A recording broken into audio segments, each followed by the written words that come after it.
Nosotros vivíamos bien trabajando como común y corriente sin ningún problema de nada.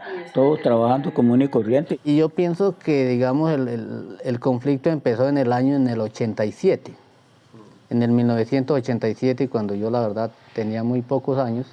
Escuchábamos que mencionaban los amigos que posiblemente iba a llegar la ley del monte. En esto fue llegando y a medida que llegaban como se la pasaban en el monte y uno no se da cuenta. Yo me di cuenta que llegaron fue cuando llegaron a la casa a decir mando yo como. Llegaron a Páez no con el ánimo de suplirse económicamente, sino por estar en la cordillera. Páez es una zona, digamos, donde prácticamente es un municipio de cordillera, entonces geográficamente se les prestaba para refugiarse y para esconderse de las fuerzas militares. Llegaban a la casa que vendan bien arepas, que vendan bien una gallina, que vendan bien marrano, pero todo pagaban. Pero, pero no había problema, pues no nos hacían ningún mal. Pero no podía uno decir aquí no lleguen porque no sé qué. Comenzaron a llegar sensibilizando a la gente de la vereda, hablando con los niños porque ellos de hecho necesitaban fortalecerse en su personal como grupo y empezar a reclutar niños, a convencer niños. Había reclutamiento ¿qué? De niños, de jóvenes. De hecho, dos primas de las que nosotros, primas hermanas, se las llevaron por ese lado. Pues la guerrilla llegó justamente detrás de los tubos, ¿no? La apertura del oleoducto que viene de Cusiana, Cupiagua y Cusiana. ¿Sí? Entonces, primero pues, empezaron a hacer el tubo y enseguida llegó la guerrilla detrás del tubo. Las ideologías no eran tan malas. O sea, ellos siempre luchaban era por la oportunidad de los campesinos. O sea, realmente no es que... Y uno pues en vez de al escuchar todas esas, ¿cómo se dice? Propuestas y convicciones, pues uno, o las personas, los jóvenes aceptaban. La primera reunión que nos sacaron como a las 5 de la mañana, golpearon en las casas y nos sacaron allá a la cancha que había en el centro del parque, a todos con niños y con todo y todo, y pues nosotros muy asustados. Y pues ahí nos hablaron de la organización de ellos y de sus ideas que tenían, de su ideología que ellos tenían. Le comentaban a la gente cuáles eran las políticas. De hecho traían una grabadora, yo recuerdo que traían una grabadora y tenían en el cassette, tenían toda la propaganda y la publicidad del grupo armado, de la revolución. Para nosotros los habitantes de allá fue muy terrible porque pues uno acostumbraba a tener una vida en paz, solo, con una libertad, porque allá no habían ladrones, no había nada. Y llegar a ese grupo, pues para mí personalmente, y creería que para toda la comunidad fue muy duro, uno empezó pues como a sentirse ya diferente, ya prácticamente que no tenía como la misma libertad que antes tenía. ¿Qué pasó? Nosotros vivíamos cerca de la escuela de Paraíso, pero mi papá se había comprado una finca más para el cerro, donde entre otras tenían un corredor para salir de Guaromal, pasar por nuestra finca y desembotellar en el Porvenir y Monterrey y Tauramena. Era un corredor que tenía la guerrilla. Recuerdo tanto que en una reunión explicaban y lo repetían en distintas veces. El que sea sapo, no le damos sino solamente un tiro aquí en la pata de la oreja.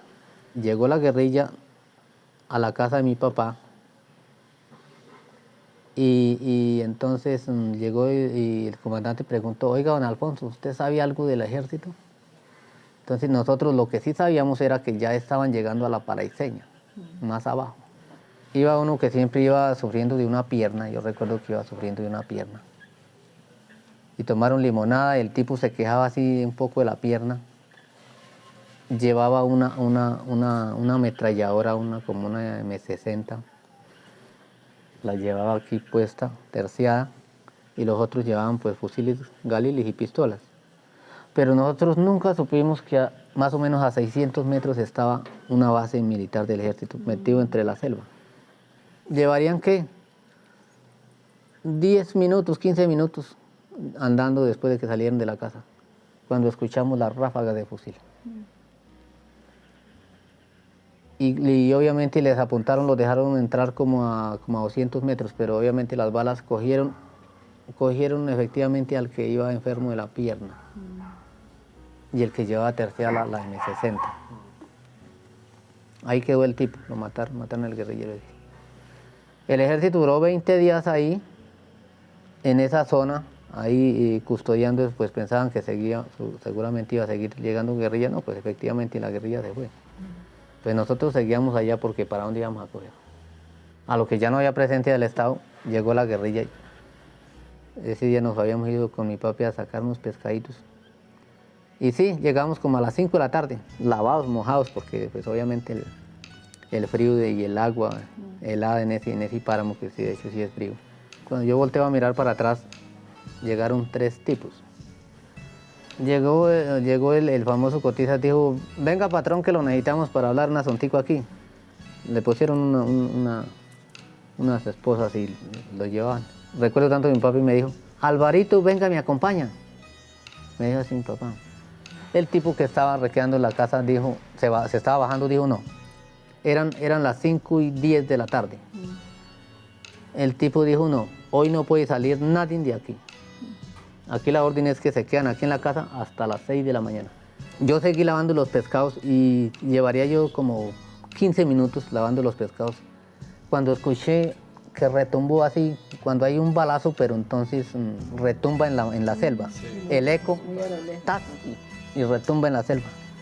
Pues el otro día me tocó pues ir a dar la información que mis papás lo habían llevado. Y yo precisamente iba a salir de la colina y como a 400 metros, cuando yo miré algo allá, acostado allá, yo dije, oiga, y aquel es mi papá. O sea, yo lo conocí y lo llamé pensando que estaba vivo. Lo llamé 3 veces, o sea, y no, pues no respondió. Pues dije, no, definitivamente lo mataron. Y capté, dije, pues lógico, los tiros los escuché. Me devolví para la casa y a decirle a mi mami, los guerrilleros mataron a mi papá. Ahí estaba estirado ahí a la orilla del camino. Eso fue exactamente el 30 de junio del 1987. Como en el 90 aparecen los grupos paramilitares y murió mucha gente. Fue terrible. Pues mira, Víctor Carranza fue compadre de Buitrago. De Héctor Buitrago. El viejo Rufino es el papá de los Buitrago. Ellos tenían finca en Sabana Larga, viene baja la laguna La Paradiseña, entonces de este lado de la finca era la finca de los Buitrago. Y pues fueron muchachos que realmente ellos estudiaron con nosotros, aquí casi la mayoría vivían en Santa Bárbara, fueron amigos, compañeros. Y pues de un momento a otro lo que supimos era que ellos eran los que estaban mandando los paramilitares, que eran los jefes. Ya después llegaron los paramilitares y llegaron aquí a Páez, a Sirací, se metieron a Chámeza, pero a Chámeza de frente no podían meter porque ahí estaba la guerrilla. Ahí no podían meter por los lados. Aquí se detuvo un poco a la raíz de la muerte de un papá de un militar. Ah, sí, pero eso fue en la primera etapa. En la primera etapa. Pero se detuvo, eso detuvo un poco. Dumar secuestró a un ganadero y resulta que ese ganadero era hijo de un militar. Era el papá. El papá. Y lo tuvieron por allá en Morro Arriba, lo secuestraron, lo mataron, por eso fue. Y cuando al militar le avisaron y todo vino, y ahí lo sacaron corriendo de acá del territorio. Entonces hubo un poquito de calma ahí en ese momento. Como en el 98 vuelven a aparecer otra vez y se vuelve a vivir. Empieza otra vez como la persecución de un grupo hacia el otro. Y ahí ahí vuelve a morir bastantísima gente. Cuando se llamaban Autodefensas Unidas del Casanare Campesinas, manejadas por Martín Llanos o Néctor Buitrago. Cuando Jair Client vino a hacer el entrenamiento de la gente, Buitrago hizo la capacitación, hizo el entrenamiento. Y después ellos se dividieron territorio, entonces Buitrago quedó con Casanare, con Meta, con ¿qué? Este pedazo de Boyacá, Casanare, Meta y un pedacito de Vaupés. Y después con el tiempo entre peleas creo que fue el Cuchillo el que le quitó una parte, entonces ya Buitrago se replegó hasta este lado, hacia Lengopá y Casanare. Martín Llanes y todo esto. Una vez lo miré allá aquel lado en Fundación, cuando yo había una casa por el barrio de la carretera, y ahí lo vi. Entonces, y Jessy también me miró, yo venía pasando ahí y se acabó mirándome ese desgraciado como si le hubiera robado la mamá. Y es que se la pasaba ahí en Caracoles, en la Bruría. La casa de él en ese entonces era la Bruría. Él andaba con dos esposas, con dos mujeres ahí, cada una con sus hijos. Eso era muy impresionante ver eso. La segunda época fue ya después del 96, 97, 98, que fue cuando mataron a Marco Tulio. Yo tenía 18, 17 años y empezamos así a salir. Después entonces, por política, me sacó, porque pues el Marco Tulio no era como en los afines de la política, aquí el alcalde. Entonces me sacaron y yo estaba embarazada. En vista de eso, pues entonces él dijo, no, pues como nosotros tenemos un negocio de ropa, entonces dijo, no, pues vámonos para Chámeza, que allá la plaza es buena y allá se vende de todo, bueno, ¿qué más? Pero resulta que Chámeza era zona totalmente guerrillera. O sea, netamente guerrillera y paz paramilitar. Pues. Entonces nosotros no pensábamos que eso fuera a tener, que fuera a tomar represalias de todo eso. Y por eso pues llegamos allá. Nosotros vivíamos con Marco Tulio y un sobrino de él. Sí, entonces ellos pues se quedaban, siempre que yo dejaba de estudiar, ellos se quedaban con el niño. Entonces yo recibí una llamada por teléfono, eran las 10 de la mañana. De los vecinos allá de Chámeza, de una familia muy querida, que me fuera que el niño estaba enfermo, muy enfermo, y que Marco Tulio se lo había llevado, se había ido para Yopal a hacer una vuelta y que el niño estaba solo. Entonces llegué allá y el chico estaba con el niño y yo dije, pero el niño está bien, ¿qué pasó aquí? Dijo, no, es que se llevaron la noche a mi tío Marco Tulio, entonces me narró cómo se lo habían llevado, o sea, qué habían hecho, porque pues entraron a la casa, lo sacaron, él tenía plata, tenía como 4 millones de pesos ahí, lo agarraron y lo golpearon así contra la pared, que les dijeran dónde estaba la plata, pues sí les tocó decir dónde estaba la plata. Lo amarraron ahí frente a la casa, había un árbol grande donde vivíamos, y lo amarraron, él estaba en pantaloneta, lo agarraron así con los brazos arriba y lo iban a matar ahí. Entonces pasó un señor borracho por ahí, yo no sé si todavía virado o no, porque pues, no era tan borracho. Entonces les gritó, no lo maten aquí, mire que el chino está ahí, no sé qué más.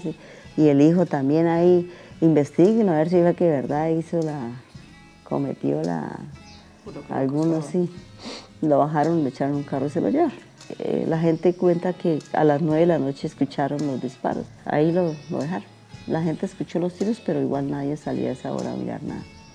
Pues es que, claro, obviamente que acá, 15 días antes, Marco Tulio ya venía acá a Páez y se había sentado a tomar, pues yo no sé si él tendría sus vínculos con los familiares. La verdad, es el momento que yo no sé si... Pero se había sentado a tomar con un señor que ya falleció, se llamaba Don Libardo. Otra versión, que había ido a Yopal, a donde el ejército, bueno, y que a poner la denuncia, bueno, que mandaran al ejército para que se llevaran toda esa plaga para proteger el pueblo ahí en Chámeza. Y que resulta que se había encontrado a a uno de los guerrilleros en la oficina del ejército. O sea que esa muerte ya estaba cantada. Eso fue en 1999, el 17 de febrero, que lo mataron. Un jueves me vine con el carro, con un Toyota Campero. Era mi carro de trabajo. Me vine con un personal de la Aururía. Pasajeros traía yo como 12 pasajeros. Recuerdo que traía ese día. Salí a las 5 de la tarde y tanqué aquí, pues la gente hasta que hizo su mercadito y todo, arrancamos, yo recuerdo tan tardecito. Y allí en la famosa horca, aquí en el cruce, donde parte la vía para Vista Hermosa y la vía para Guamal, había un retén del ejército. Me pidieron papeles, que si yo había plata del carro, que cómo lo conseguí. Bueno, me dijeron, hágale, siga. Yo prendí el carro y seguí. Y como a 200 metros allá tenían el retén de los autodefensas. Cuando yo llego ahí, miro, aquí al lado de la vía estaba un tipo con una pistola y una granada en la mano. Ahí. Y al otro lado de la vía también estaba el otro tipo con una pistola y con una granada. Y volteo a mirar hacia arriba y había un tipo apuntando con un ametrallador hacia abajo y el de allá también, del barranco, porque eso era encajonadito ahí. Pues yo llegué y paré, pues obviamente estaban las piedras, no podía pasar. Dijo, pare, pero me golpeó así, me golpeó la voz. Dijo, pare. Yo paré el carro y no lo apagué. Llegó y me golpeó así, me golpeó duro la puerta y me dijo, apague esa mierda. Yo dije, oiga, ¿qué pasó? Sí. ¿Cómo se llama usted? Yo le dije, fulano tal, Álvaro Vega. Yo estaba sindicado que supuestamente salía a las 11 de la noche aquí con los carrados llenitos de remesa para la guerrilla en Chames. A mí me amarraron, me pasaron el lazo aquí y me empezaron a llevar. Mi esposa estaba embarazada de la primera niña, de la mayor. Tenía 3 meses de embarazo mi esposa. Eso me empezó en un mar de lágrimas ahí, que para dónde lo llevan, que papi, ¿para dónde lo llevan? Le dije, hasta le grité golpeado, le dije, tranquila mija, que no me va a pasar ni mierda. Ya me llevaban como a 200 metros ahí. Le dije, tranquila mija, que no me va a pasar ni mierda, le dije así. A mí me cogieron los de la famosa especial. 7 tipos del especial, que es el grupo que tiene los paramilitares para ejecutar sus víctimas. O sea, ellos son encargados solamente de eso. Al tiempo de amarrarme la mano, yo les cogí una lazada atrás del lazo. Y yo nunca le demostré que yo sabía que una mano estaba suelta.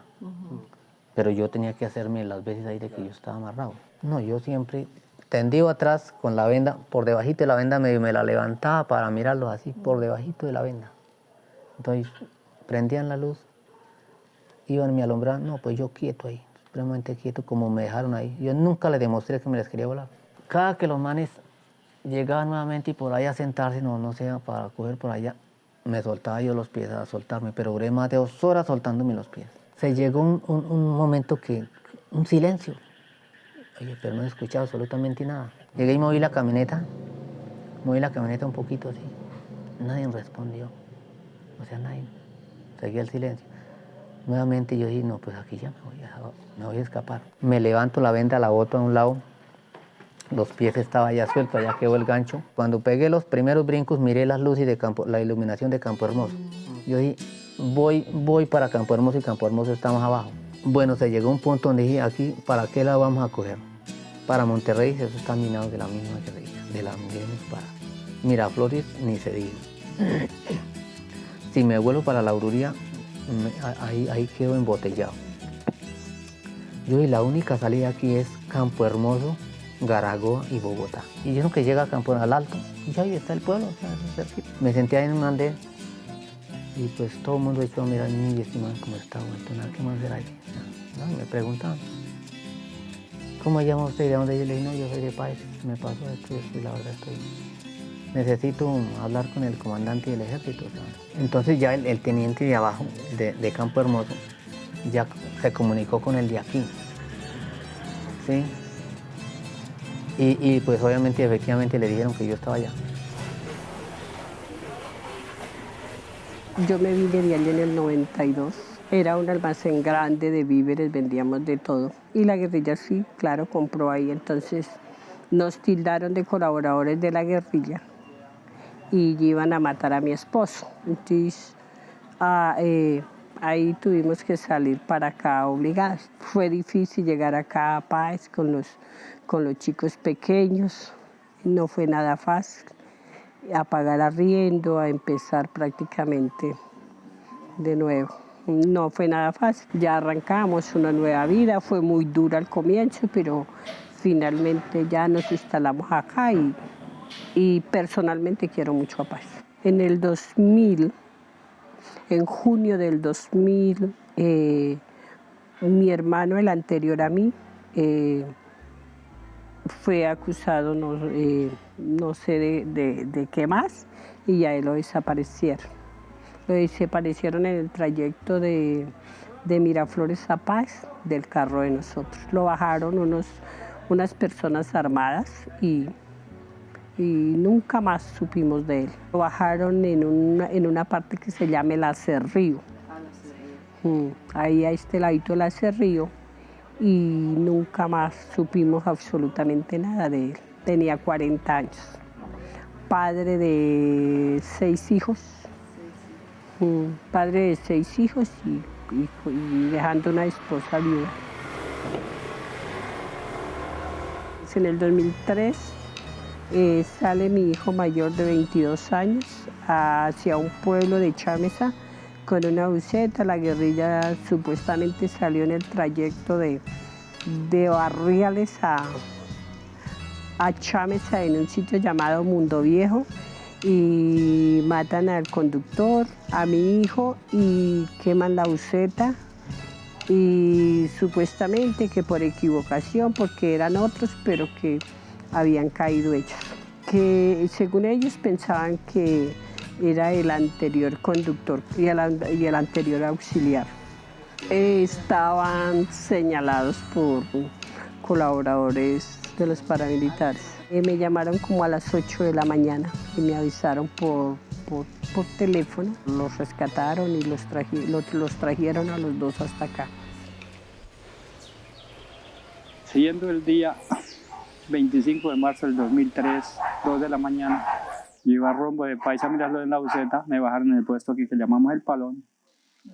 3 manes armados, que entre ellos iban 2 de las especiales de las AUCs. Me cogieron, me llevaron a la vereda de Caracoles, donde mi tío Omar Zamudio, a la casa a buscar unas caletas supuestamente que él decía que había. No había nada, me devolvieron otra vez al pueblo, y ahí ya fue cuando me arrancaron aquí para abajo hasta Cafeteros. Llegamos ese día más o menos 7 de la mañana por el lado de Villanueva, que allá estaba mi tío Omar, mi tía Rosa, Pablo Vega. Los han llevado 4 días antes. Y ese día, tipo 3 de la tarde, me sacaron para el interrogatorio. Eso es la tortura, más o menos fueron 3 horas en un río. Lo amarran a uno así, ponen la mano aquí, una piedra más o menos puede agarrar en cada mano. Y aquí otra aquí, hacia de la playa. Y otra piedra aquí, está al lado y uno, y lo manejan de los pies y le amarran otra piedra así, pongamos. Pregunte que usted esto, que usted el otro, que usted era un guerrillero, que usted era miliciano, que usted del frente tal, que es el como. Ok, yo cuando salí que sí, el que había tiroteo lejos Mauricio Rojas. Ya uno en un momento uno sabía que se llevaron los paracos, uno no volvía a su pueblo. Día, y al último entonces yo me resigné, fue a morir, se puede decir. Me las puse, me las encontré legales, los traté de que no iban a morir también. Todo cuando ya me echaron gasolina en los pies de aquí para abajo. Con gasolina me prendieron candela.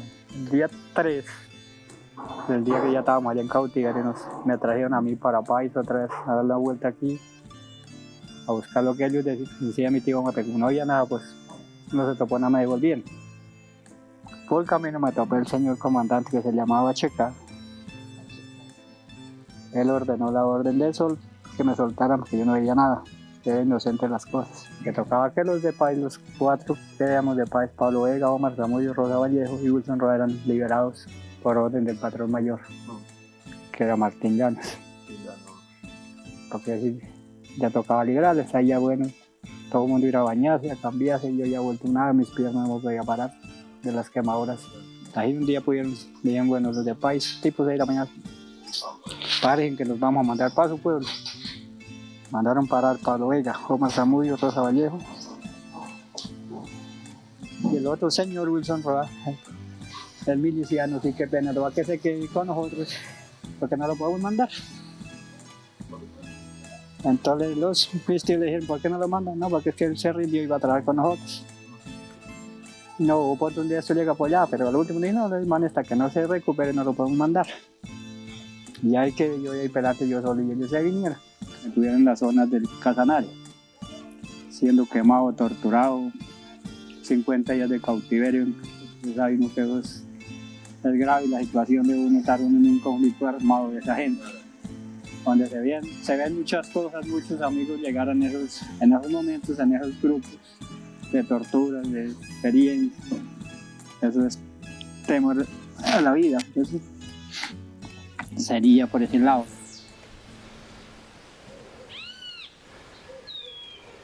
Pues ya acá yo llegué a Paz y ya el alcalde ahí sí se compadeció y me dio trabajo, pero igual uno tenía que vivir entre los paramilitares y la guerrilla, porque los paramilitares estaban en la Ururía y la guerrilla llegaba hasta el Paraíso. Después entonces hubo concurso de docentes. Obviamente yo tenía que salir de acá, quería salir, primero porque los paramilitares aprovechaban de que, por ejemplo, Felipe, como era, la guerrilla le ha matado al papá, entonces mi afán era salir de acá porque yo no quería que Felipe quedara inmerso en este medio, donde lo iban a coger y le iban a decir, mire, tenemos que vengar a su papá, mire, una hacia nuestras fuerzas, no sé qué más. Como la guerrilla, ¿cómo se dice?, persuade mucho con sus ideologías. Los paramilitares podrían llegar a hacer lo mismo con Felipe.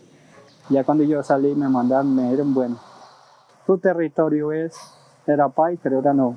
Lo que es Casanare y Boyacá, 48 horas, contando el día que se pare y aquí donde estaba amarrado, desaparecer de esta zona. Y el día que salí 2 de la tarde, cerquita de Monterrey, fue rumbo a Bogotá, para allá, y bueno, y allá en Bogotá, para el otro día para la clínica, donde los tíos, que aquí y allí, a llamar a mis amigos que todavía no me habían mandado a comer gradiolos, ni tinto gratis en la funeraria. Y ya tuve unos días en Bogotá, amigas. Cuando llegué a decir la clínica, me dijeron, tengo que quitarle el pie derecho, tengo que amputárselo por esto y esto. Sí, estaba muy... Pero entonces, bendito sea mi Dios, que un puestico que quedé con pulso el pie y me salvé que me hubieran amputado el pie. Me duré 2 meses en tratamiento y ya me fui por una finca atrás, vuelto nada, pero y sin derecho a volver a mi territorio. Tuve 5 meses en San José del Guayare, allá se puteó el orden público, se fumigaron las avionetas, que la guerrilla iba a hacer paro y yo dije, me voy para Boyacá otra vez. Y me vine para Boyacá otra vez. Me metí a la finca por ahí, como con miedo, como que sin miedo. Pues yo volví a trabajar, pero como con miedito, no muy confiado.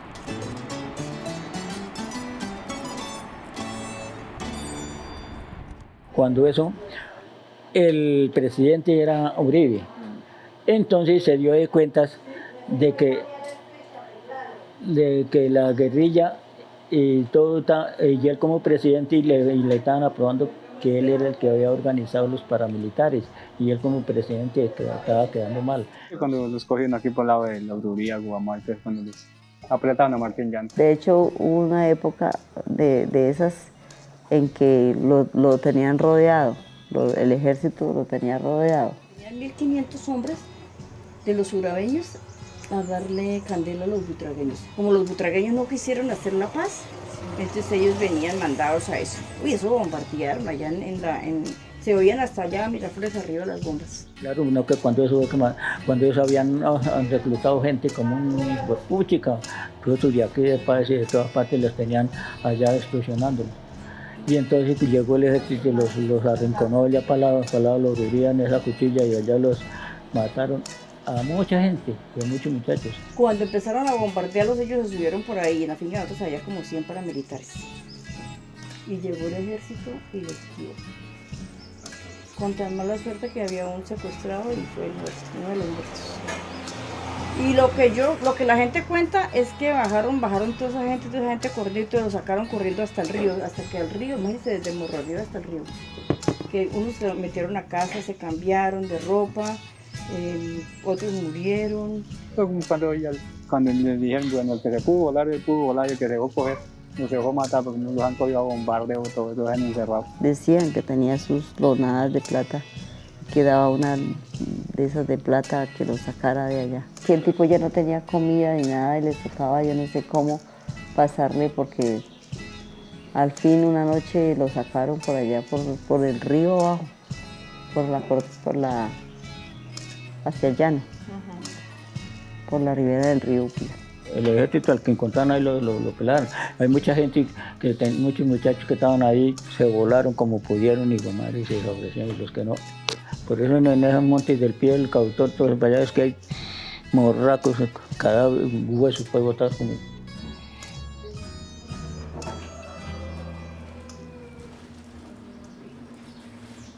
Y ya pasando el tiempo, después el gobierno me llamó, me dio una denominación, pero muy pequeña. Pero eso es un paño, con eso no recupero todo lo que pierde. Y siempre, pues los pies por ahí, para andar todas me siento bien, pero siempre con el tiempo que sabe qué complicaciones le complica a uno. Eso le dan a uno cuando lo reparan, ¿no? Psicólogo, escolta, o cambio de terreno, y que no se cambia de aquí sino para otro lado. Entonces, yo cuando eso lo que me gustaba el psicólogo era esto. Pues obviamente que fue tenaz porque yo era una niña. A Felipe lo bañaba, lo cambiaba, lo arreglaba el papá. Le hacía sus senderos. Yo pues no hacía mucho. Pues saber que tenía que ser mamá y papá a la vez pues era muy difícil. Pues yo me sentía que todavía era una niña. Que me tocaba ir al psicólogo constantemente porque pues obviamente eso quedan secuelas y hay cosas que no lo dejan dormir a uno. Entonces sí, allá el tratamiento psicólogo, pues ahorita ya hace como 2 años cerré ciclos. Por eso es que ya ahora no me afecta tanto hablar de esto. Pasar por Chemes así las primeras veces era bastante. Pasar por el lado ahí donde lo mataron a él, eso siempre le da a uno como... Pero no, ya ahorita ya paso por ahí, ya no... No, ya de verdad que ya no... Y a partir de que muere mi hijo, él murió el 24 de febrero y en ese junio yo veía que ya no podía, no podía dormir, yo me paraba, yo caminaba, era un desespero terrible que no lo soportaba. Yo vivía como si estuviera en un desierto, aunque estuviera gente, para mí era un desierto y veía que no podía y me obligaba a vivir. Mi hijo menor, que en esa época la salud de él estaba un poco mal, y los hijos que había dejado Eder, porque yo sabía que prácticamente la única que podía ayudarlos económicamente era yo. Entonces eso me obligaba a seguir luchando y no quería perder totalmente el sentido. Era muy difícil, cada cual vivía su propio dolor y era muy difícil ayudarse el uno al otro. Ahí no había, en un caso de eso no hay palabras, no hay nada. Lo único que el que puede llenar esos vacíos es el Señor, el resto no. De todas formas son situaciones que pues uno no puede evitar. Son situaciones que en este país tan, ¿cómo se dice? Tan partido, o sea, tenemos que aprender a convivir con ello. Y bueno, básicamente esa es la historia, una historia pues durita de analizarla, de contarla, pero yo soy feliz porque hoy tengo la dicha de contarla, otros sí no la pudieron contar, y eso es un éxito para mí y pues para la gloria de Dios, porque los milagros existen. A veces se mueve mucho en la imprudencia y prácticamente como la falta de civilización de un pueblo, de una comunidad que le parece fácil acudir a un grupo de esos para causar daño. Siempre haré esa recomendación.